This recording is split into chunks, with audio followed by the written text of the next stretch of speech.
Hello everyone, welcome to Pratik IQ। आज हम लोग देखेंगे बेस्ट 500 बायोलॉजी MCQ सीरीज़ का पार्ट 3। तो आते हैं पहले क्वेश्चन पे। Ratio of RBC and WBCL in human body. RBC और WBC की संख्या का अनुपात कितना होता है? आपके पास ऑप्शन है। Option A 1:300, option B 800:1, option C 600:1, option D 1:500। तो करेक्ट आंसर क्या हो जाएगा?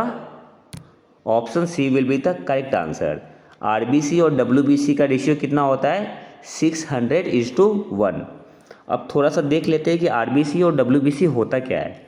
तो जो ब्लड होता है हमारा, जो ब्लड होता है मेनली 3 सेल से बना होता है। एक तो होता है RBC, एक होता है WBC और तीसरा क्या होता है? प्लेटलेट्स। RBC से WBC और प्लेटलेट्स होता है। आपसे एग्जाम में पूछता है कि सबसे ज़्यादा संख्या किसकी होती है, तो सबसे ज़्यादा होता है RBC। सबसे ज़्यादा क्या होता है? RBC। इसके बाद होता है प्लेटलेट्स और सबसे कम WBC। RBC मिलियंस में होते हैं, प्लेटलेट्स लाखों में और WBC 1000 में होती है। तो क्वांटिटी सबसे ज़्यादा किसकी होगी? RBC की, इसके बाद प्लेटलेट्स की और इसके बाद WBC की। अब आपसे एग्जाम में पूछता है कि सबसे ज़्यादा साइज़ किसकी होती है, सबसे बड़ा कौन होता है? तो जिसकी क्वांटिटी सबसे कम है वो सबसे बड़ा होगा। इसका मतलब क्या हुआ कि अगर साइज़ के अकॉर्डिंग देखें, साइज़ के अकॉर्डिंग, तो WBC सबसे बड़ा होगा। सबसे बड़ा क्या होगा? WBC, फिर प्लेटलेट्स और सबसे छोटा RBC। सबसे छोटा क्या हो जाएगा? RBC। तो अगर क्वांटिटी के अकॉर्डिंग देखेंगे तो सबसे ज़्यादा RBC होता है, फिर प्लेटलेट्स और सबसे कम WBC। और साइज़ के अकॉर्डिंग देखेंगे तो इसका रिवर्स होता है। सबसे बड़ा साइज़ किसका होता है? WBC का, फिर प्लेटलेट्स का और फिर RBC का। तो एग्ज़ाम में इस तरीके से क्वेश्चन बनते हैं। तो अब देख लेते हैं कि RBC होता क्या है बेसिकली। अथवा RBC के बारे में देख लेते हैं। RBC को और क्या बोलते हैं? इरिथ्रोसाइट्स। RBC को और क्या बोलते हैं? इरिथ्रोसाइट्स। इरिथ्रो का क्या मतलब हुआ? रेड, और साइट्स का मतलब हुआ, साइट्स का क्या मतलब हुआ? सेल। तो RBC को साइंटिफिक लैंग्वेज में क्या बोला जाता है? इरिथ्रोसाइट। और RBC क्या होता है? स्मॉलेस्ट ब्लड सेल, जो मैंने अभी बताया। RBC क्या होता है? Smallest blood cells. और मेल में कितना RBC होना चाहिए? मेल में RBC कितना होना चाहिए? 4.5 से 5.5 मिलियंस पर 100 ml HB। ये क्या होता है? हीमोग्लोबिन। तो मेल में RBC कितना होना चाहिए? 4.5 to 5.5 मिलियंस पर 100 ml हीमोग्लोबिन। और फीमेल में कितना होना चाहिए? फीमेल में 4 से 4.5 मिलियन पर 100 ml हीमोग्लोबिन। RBC को क्या बोलते हैं? इरिथ्रोसाइट बोलते हैं। और ये RBC क्या है? स्मॉलेस्ट ब्लड सेल है। RBC स्मॉलेस्ट ब्लड सेल है। और मेल में कितना होना चाहिए RBC? 4.5 to 5.5 मिलियंस पर 100 ml हीमोग्लोबिन। और फीमेल में कितना होना चाहिए? फीमेल में थोड़ा सा कम होता है, 4 से 4.5 ml पर 100 ml हीमोग्लोबिन। और RBC की खोज किसने की थी? RBC की खोज किसने की थी?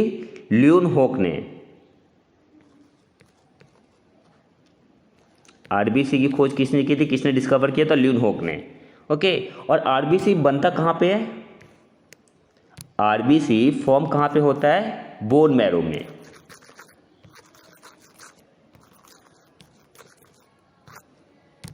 RBC कहाँ पे बनता है? बोन मैरो में, जिसे हिंदी में क्या बोलते हैं? अस्थि मज्जा। बोन मैरो हिंदी में क्या बोलते हैं? अस्थि मज्जा।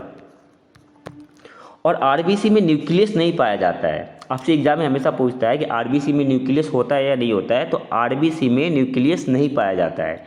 एक्सेप्शनल 2 केस है, 2 केस एक्सेप्शनल है। एक होता है कैमल और दूसरा होता है लामा। इन दोनों के आरबीसी में न्यूक्लियस पाया जाता है। जनरली आरबीसी में न्यूक्लियस नहीं पाया जाता है, लेकिन 2 केस एक्सेप्शनल है। एक तो है कैमल और दूसरा लामा। इन दोनों के आरबीसी में क्या पाया जाता है? न्यूक्लियस पाया जाता है। तो आपसे एग्जाम में कुछ इस तरीके से पूछा जा सकता है कि वो कौन सा जानवर है जिसके आरबीसी में न्यूक्लियस पाया जाता है। तो एक तो कैमल है और दूसरा लामा। और आरबीसी का शेप कैसा होता है? राउंड होता है। जो आरबीसी का शेप होता है वो राउंड होता है। और लाइफ स्पैन कितने दिन का होता है इनका? जो लाइफ स्पैन होता है वो 120 दिन का होता है। आरबीसी का लाइफ स्पैन कितना होता है? 120 दिन का। और ये मरते कहाँ पे है? स्प्लीन में, जिसे हिंदी में क्या बोलते हैं? प्लीहा। आरबीसी कहाँ पे मरते हैं? स्प्लीन में। और कुछ लीवर में भी मरते हैं, लेकिन सबसे ज़्यादा आरबीसी कहाँ मरते हैं? स्प्लीन में। तो ये तो था हमारा पूरा आरबीसी के बारे में। अब देख लेते हैं डब्ल्यूबीसी के बारे में।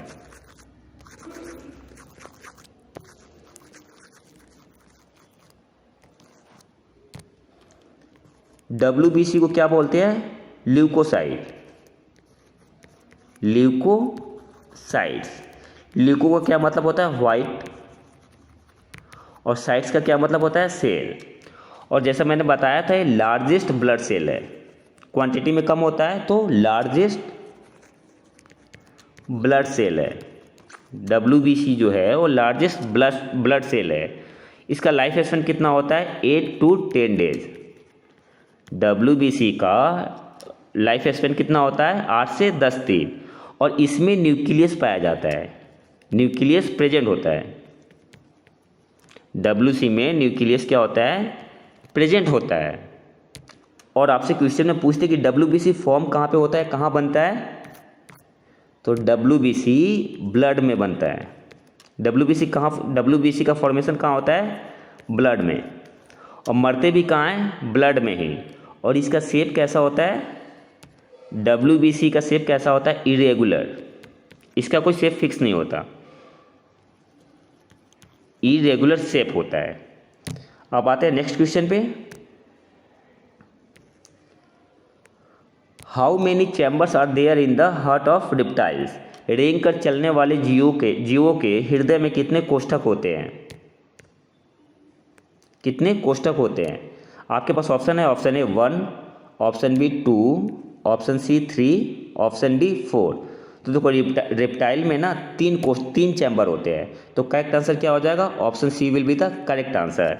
रेप्टाइल में कितने चैम्बर होते हैं? 3 होते हैं। और 3 किस किस में होते हैं? तो 3 जो चैम्बर होते हैं, एक तो होता है फ्रॉग, मेढक में होता है। स्नेक, सांप में होता है। और तीसरा क्रोकोडाइल, घड़ियाल में।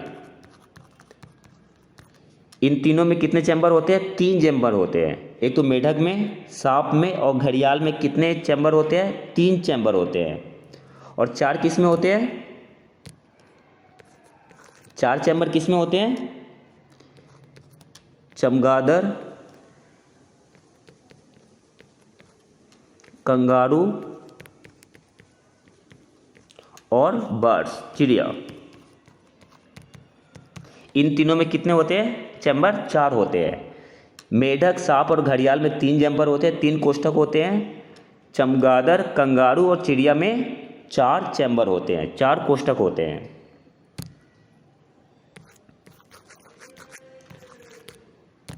और 2 किस में होते हैं? मछली और शार्क में। 2 चैम्बर किस में होते हैं? मछली एंड शार्क।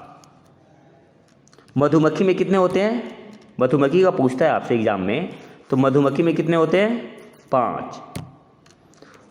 5 चैम्बर किस में होते हैं? मधुमक्खी में।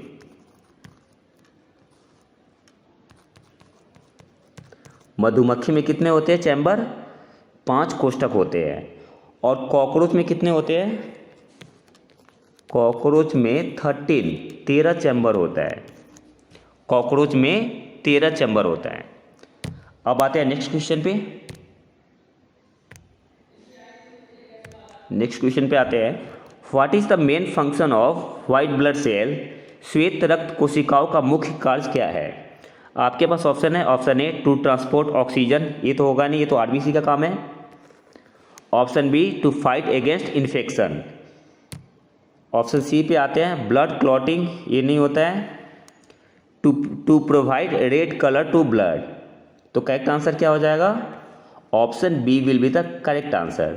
WBC का क्या काम होता है? To fight against infection. Option B will be the correct answer. Next question पे आते हैं, insufficient blood supply in human body is referred as. मानव शरीर में अपर्याप्त रक्त की आपूर्ति को निम्न के रूप में संदर्भित किया जाता है। आपके पास ऑप्शन है, option A ischaemia, option B hyperaemia, option C haemostasis, option D haemorrhage.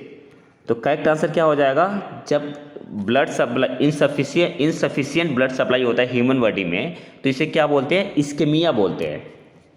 इस केस को क्या बोलते हैं? Ischaemia. Option A will be the correct answer. The largest white blood cell, सबसे बड़ा श्वेत रक्त वाहिका है। आपके पास ऑप्शन है, option A lymphocyte, option B monocyte, option D thrombocyte, option D erythrocyte. तो देखो ऑप्शन डी तो ऐसे एलिमिनेट हो गया, ये तो आरबीसी होता है ना, एरिथ्रोसाइट तो आरबीसी होता है। अब आपके पास है ऑप्शन ए बी सी। तो करेक्ट आंसर क्या हो जाएगा? करेक्ट आंसर आपका हो जाएगा option B will be the correct answer, monocyte. Largest white blood cell कौन सा होता है? मोनोसाइट होता है।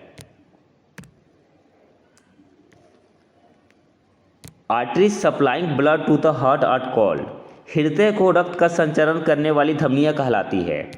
आपके पास ऑप्शन है, ऑप्शन ए ग्रीवा धमनियां, ऑप्शन बी हिपैटिक आर्टरीज यकृत धमनियां, ऑप्शन सी हृदय धमनियां, ऑप्शन डी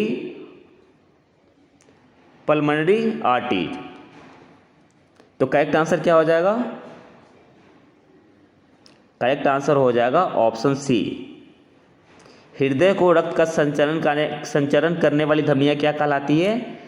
हृदय धमनियां कहलाती है, कोरोनरी आर्टरीज कहलाती है। Option C will be the correct answer. अब आते क्वेश्चन नंबर 7 पे। Which of the following is called natural pace maker of the heart? निम्न में से किसको हृदय का प्राकृतिक पेस मेकर कहा जाता है? आपके पास ऑप्शन है, option A SA node, option B AV node, option C chordae tendineae, option D AV septum. तो करेक्ट आंसर क्या हो जाएगा? किसको हृदय का प्राकृतिक पेसमेकर कहा जाता है? एसए नोड को कहा जाता है। Option A will be the correct answer. SA node को क्या कहा जाता है? Natural pacemaker. Which of the following membranes is responsible for the protection of the heart? हृदय की सुरक्षा के लिए निम्नलिखित में से कौन सी झिल्ली जिम्मेदार है? आपके पास ऑप्शन है, option A epicardium, option B endocardium, option C myocardium और ऑप्शन डी क्या है? पेरिकार्डियम।